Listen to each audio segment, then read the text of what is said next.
SP గారిని కలిస్తే SP గారు వెంటనే కఠినంగా చర్యలు తీసుకుంటాం, వెంటనే ఇన్వెస్టిగేషన్ చెప్తే ఇన్ని రోజులు అని నేను అడుగుతున్నా. అదే కలెక్టర్ గారు అడిగితే ఏమయ్యా ఎవరిదైనా భూమి అయితే ఆయన రావాలా, మమ్మ సాయం అడగాల, మమ్మల్ని తీసుకొని పోయి భూమిని హ్యాండ్ ఓవర్ చేసుకోవాలి తప్పే ఈ రౌడీలు తీసుకుపోయి చేసుకోవడం ఈ సమాజంలో ఊరికి రక్ష ఉంటుందని చెప్పి కలెక్టర్ గారు ప్రశ్నించారు. వెంటనే ఎస్పీ గారు ఫోన్ చేశారు. ఏమి శ్రీ గారికి అది ఒక ఈ మొత్తం ఈ ఘటనల పరంపరగా ఒక కేంద్రంగా మారిపోయింది. ఆ తిరుచానూరు పోలీస్ స్టేషన్ ఇటువంటి ఏమి పట్టవా శ్రీ గారికి అని చెప్తున్నాను. అందువల్ల మీరు అందరూ కూడా ప్రజాప్రతినిధులు, అధికారులు, రెవెన్యూ అధికారులు అందరూ కూడా ఆలోచించాలని చెప్పేసి వాళ్ళకి న్యాయం జరగాలి. న్యాయం జరగకపోతే కార్యాలయాల చుట్టూ ఈ నిరసన కార్యక్రమం చేస్తున్నాం. తిరుపతి ప్రశాంతతను కాపాడనే అని వాళ్ళు కోరుతుంది. వాళ్ళకి జరిగింది ఇంకొకరికి ఈ రకంగా జరగకుండా చేయండి అని చెప్తున్నారు. మొత్తం కూడా గతంలో అనేక మంది మొత్తం కూడా ఈ యొక్క పోరాటంలో కలిసి వచ్చారు. వాళ్ళందరికీ కూడా మనందరికీ తెలుసు ఎంత అన్యాయం జరిగిందని చెప్పేసి.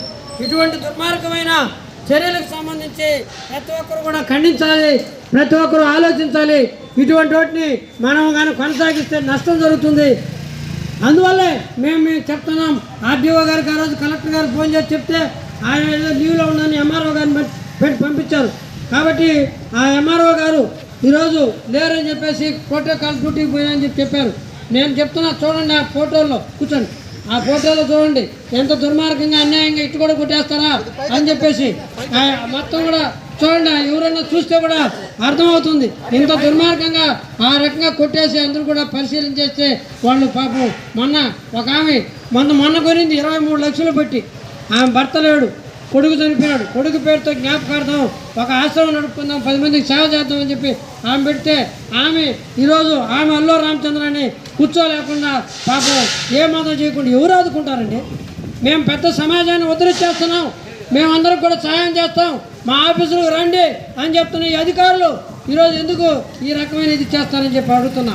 కాబట్టి నేను ఒకటే విజ్ఞప్తి చేస్తున్నా, ఈ తిరుపతిని కాపాడుకుందామా లేకపోతే బుల్డోజర్లకి వదిలేద్దామా?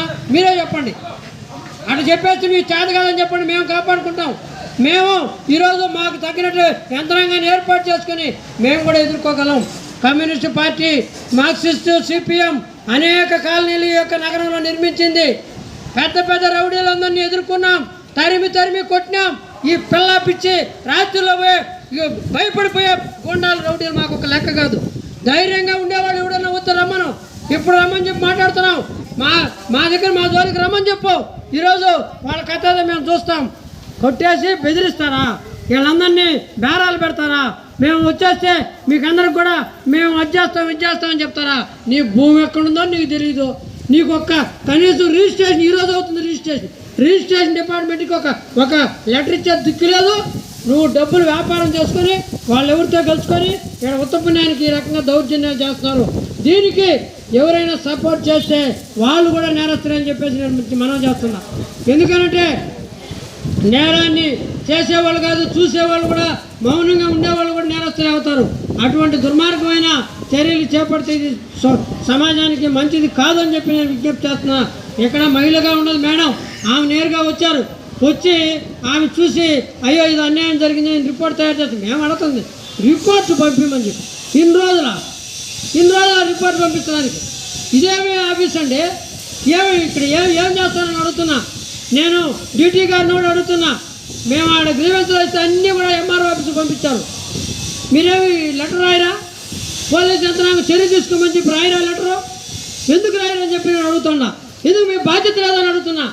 మీరు ఒక్కటి మాత్రం దృష్టిలో పెట్టుకోండి, ప్రజలు కట్టే పన్నులతో మీరు జీతాలు తీసుకున్నారు తప్ప ఇక్కడ ఏ రాజకీయ నాయకుడు ఇంట్లో నుంచి మీకు డబ్బులు ఇచ్చి జీతం ఇవ్వడం లేదు, ఏ మంత్రి మీకు డబ్బులు ఇవ్వడం, మీకు జీతాలు ఇవ్వడం లేదు.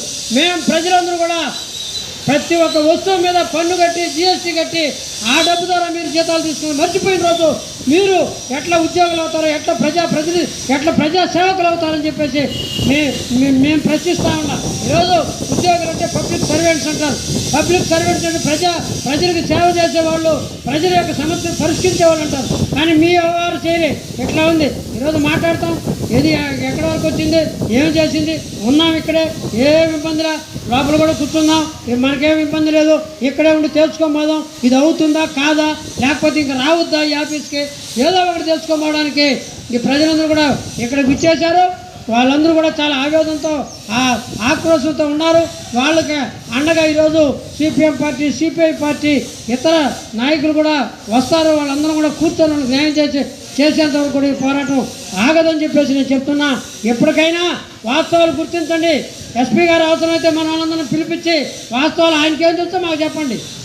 మేము తప్పు చేసామని చెప్తున్నారు ఆయన. మేము కొనేటప్పుడు చూసుకోవాలా అని అన్నారంట. ఏం చూసుకోవాలో చెప్పమని చెప్పండి. ఏం చూసుకోవాలి? కొనాలా? తిరుపతిలో రిజిస్ట్రేషన్ పత్రం చూసుకుని కొనాలా? లేదు ఎంఆర్ ఆఫీస్కి వచ్చి దీన్ని కొనాలా? రిజిస్టర్ ఆఫీస్లో ఏదన్నా చెప్తే కొనాలా? ఏం చేసుకుని కొనాలా? కరెంటు మీటర్ ఉంది, ఎట్టిస్తారు? కరెంటు మీటరు ఇంటి పని చేశారు, ఎట్టిస్తారు? బ్యాంకు లోను వాళ్ళు చూడరా? ఇన్ని జరిగిన దానికి సంబంధించి చేస్తే మేము మీరేదో చూసుకోవాలి కదా కొనాలని చెప్పేసి ఎస్పీ గారు లాంటి ఉన్నత స్థాయి అధికారి ఏదో కొంచెం యంగ్స్టర్ కొంత నిజాయితీగా ఉంటాడని చెప్పేసి పేరు ఆయనకి. కానీ ఆయన కూడా ఇటువంటి వేరే ఒపీనియన్స్ తీసుకొని ఈ రకంగా పొరపాటైన అవగాహనకు వస్తే తప్పది.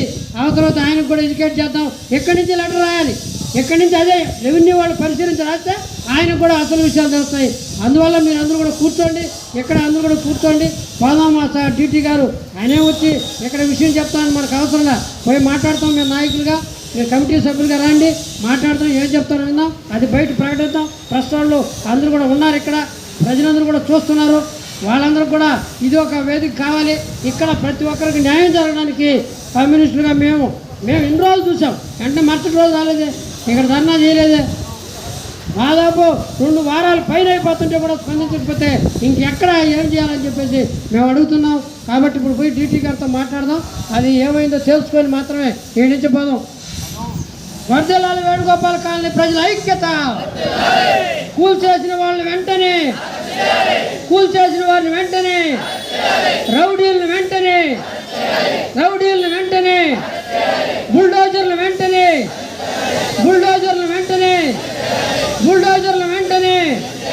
కాపాడండి తిరుపతి ప్రశాంతతని, కాపాడండి తిరుపతి ప్రశాంతతని, తిరుపతిలో రౌడీల నుంచి తిరుపతి ప్రశాంతతని, తిరుపతిలో బుల్డోజర్ సంస్కృతిని, తిరుపతి ప్రశాంతతని. యాత్రికులకి రక్షణ, యాత్రికులకి రక్షణ, రౌడీల నుంచి యాత్రికులకి రక్షణ, తిరుపతి ప్రజలకి యాత్రికులకి రక్షణ, వెంకటేశ్వర స్వామి వద్ద వచ్చే యాత్రికులకు రక్షణ. ఓకే, మనం